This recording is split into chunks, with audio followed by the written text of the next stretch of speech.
everybody. My name is Daryl Monroe. And I'm Scott Richards. And we're here to do a series of videos on our business acumen formula that we shared with you in previous videos. And today's focus is really about cash flow. So where to start if you have a cash flow problem. So we're going to take you through an explanation of that, and I'll hand over to Scott. Yes, thanks, Daryl. So today we're doing the first of a series of 3 on cash flow, a very simple series, and we're split up into 3 areas. Our FQ, our next video will be on our SXQ, our strategic execution, and our last video in the series will be on our EQ. So today we're starting with the FQ, the financial intelligence when it comes to cash flow. And really we want to start off, where do you start if you have a cash flow problem? And we're not going to talk about the difference between cash flow and profit, because there's so many videos and there's stuff out there.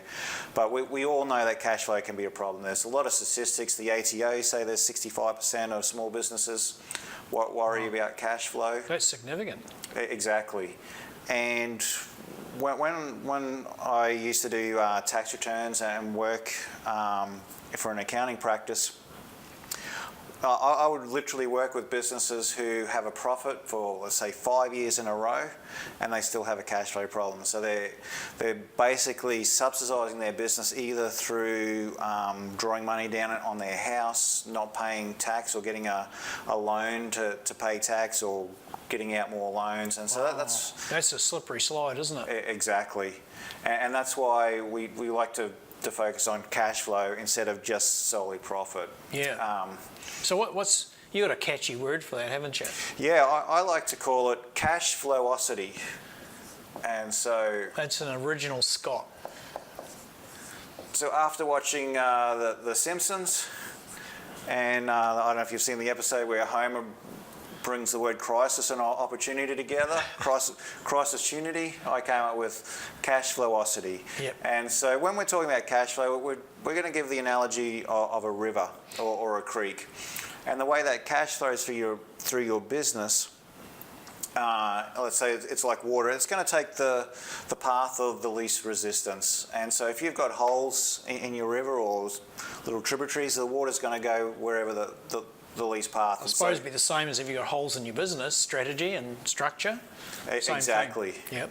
And so flowosity is, we've joined 2 words together, so it's flow, which means strength, and so the flow is the strength of money flowing through your business. Right. So it's how, when we're looking at a river, it's like how wide and how deep. So if you've got a wide river, like the Brisbane River, just outside there, it's nice and wide and deep. You've got a lot of water passing through. Huge volume. But if you've got a little stream, then to make the same amount, you need it to flow through quickly. Yep. And so osity is the velocity, and so that's the speed. And that's how fast cash is moving from your business. So when I mean the speed, I'm talking about from when you buy a product to the cash ends up into the bank. Yep. And so the reason why we look at cash flow in these 2 different perspectives is that it gives a different way to find where you want to start looking if you have a cash flow problem. What we have found, and we've done it a number of times, Daryl, is that when people have a cash flow problem, the first thing they want to do is increase sales. Yes. Yep. And that's not always... It sort of sounds intuitive though, doesn't it? I'm not making enough money, I need to get more sales. Exactly. However, I've worked with a number of businesses where for every dollar they get in, their bank account goes down 10 cents. Ooh. And so the more sales they get in, so that they need to fix up some of their processes, or in our SECS model, they have to fix up some of their execution, or their structure isn't right. Right, yes. And so it's about getting those things right. And so Another way that we like to explain our speed and our strength is like a Monopoly. It's like playing Monopoly. Oh, yes. And so strength is how much, if you go around the board once, how much of the $200 have you got left, or have you got more, or have you got less? Right. And so that shows how much strength you've got in your business. And when it comes to speed, it's how many rolls it takes to get round the Yes. board on average. So if you're rolling bigger numbers, you're going to get around You're going to quicker. get around quickly. So if it takes 4 rolls to get around the board, where on average you might be rolling 5. So let's after 20 rolls, if it's taking 4 times to get round, you're going to have $1,000 in Wow. in money. Where if you're averaging 5 rolls, you're going to have $800. So it makes a bit of a difference, and that's how we like to think of it when we're looking at strength and speed. So if I just draw a little Gartner quadrant here, and so when we're deciding where we're going to start, we look at, is speed a problem or is strength a problem? So this is about where to start to look. Yeah. Okay. And so in our next video, we'll talk about how to, what are the levers that you look at Yes. for your strategic execution. But if you've got high strength but low speed, you're going to be in this quadrant here. So what's an example of that? So an example of that would be, say, if you're in the construction industry, Right. where each year you're making a lot of profit, but sometimes it's taking a long time to get paid. So if you're having to pay for the materials, you Yes. know, 1 or 2 months in advance, and then you're not getting paid for 2 or 3 months later, and you're still making a good profit, but Yep. it's taking a while to. Yeah, so I mean, we've probably seen in the media many times, you know, builders that are building numbers of complex around the place, really real huge numbers over a 12-month period, and then you read that they've just gone into receivership. And you're Yeah. thinking, well, how does that work? Exactly. And so when we talk about EQs, generally people who are in this area are what we call stressed. Yeah. And so they're stressed because they're worried about when the next dollar is going to come from, or how they're going to pay that.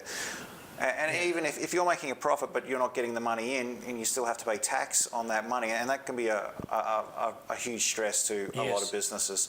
So the problem is they don't want to move down into this section, so they don't want to go in and get more sales and start cutting their margins, because otherwise they'll end up down in this section where it's low strength and Yes. low speed. So they're And ideal. Sorry. And this is a trap, isn't it? I mean, how many times have we come across our clients that start thinking about discounting? Yeah. Discounting is going to actually help get more sales, therefore it'll take us out of the hole we're in. And actually, conversely, it doesn't. No, they end up moving down into this quadrant, which is where you're heading towards failure or bankruptcy. Yes. And so the goal is to move into this area. Yep. And so that's when you start looking at your speed, the factors that are on speed. If you're in this quadrant here, where you've got high speed but low strength, then we call this, you're heading towards burnout. Yep. And so So this is putting a lot of effort in, but not actually getting the reward for it. Exactly, yeah, you're not getting the return. So we see a lot of coffee shops like this, and so they got the money coming in because Yep. people paying up front, they've only got a little bit of money to spend on stock, but they're not getting the return on effort. So this statistic's a little bit old, but at 90% of coffee shop owners were earning less than the average weekly wage in Australia. And so that's where a lot of businesses burn out, because they're getting the money in but they're not making the profit they need to. So their trap is that obviously they want to try and move into making So this is the sweet spot. the sweet spot, yeah, up here, and they don't want to move back into here, so they need to make sure that they keep up their speed without burning out. If they start burning out and running out of energy, Right. then they end back up So I here. guess the first stage in this process, thinking about that we're in this financial intelligence thing is that by having a mindset that says, I understand I'm actually in this quadrant or that quadrant, and then that's going to give us clues as to the actions that we need to take, which is where do I start? So this will give us a really good insight. Yeah, exactly. And nowhere in here really are we talking about having to be a number cruncher or anything, is it? No. And all of our things is just to try and make it simple for people to understand, and then also for them to be able to explain to their team members as well. Right. And so in our next video, we're going to talk about the 7 levers. So if you're in either of these, so if you're in the speed, then you've got 3 levers that you work on. If you're in the strength, you've got 4 levers that you work on. Yes. And we're going to talk about, okay, I'm in this, so what are the levers that I start working on? So maybe I'm thinking of a tradesperson like a plumber, an electrician, they're going out to their various customers' locations, they do their piece of work, and maybe their solution to get into this quadrant is we want to get the money in quick, so let's take an FPOS machine, a mobile one, we'll do the work and get the payment immediately, and that'll increase our the revenue flow. Exactly. Yeah. Great point, Daryl. Okay, so for the understanding of business acumen, you can see in this simple example how having an understanding of where you are and how you're performing will give you the clues as to where you need to focus your effort. Yeah. Yeah. Exactly. So we look forward to the next video when we start looking at strategic execution. Yeah. So if you want to know more, what do we do? So yeah, if you enjoy our videos, please subscribe to our YouTube channel. You can click on the link below, or connect with us on social media. We have LinkedIn, Facebook, Twitter. If you're on YouTube, again, you can see the details below in the box below. If you're on our website, if you go to our contact page, you'll see with us. We'll always welcome questions or contact, especially on LinkedIn. That's where we like to do more of our stuff. So thank you for watching this video, and we'll see you next time. So we look forward to the next video, and thanks very much, Scott. Thank you, Daryl.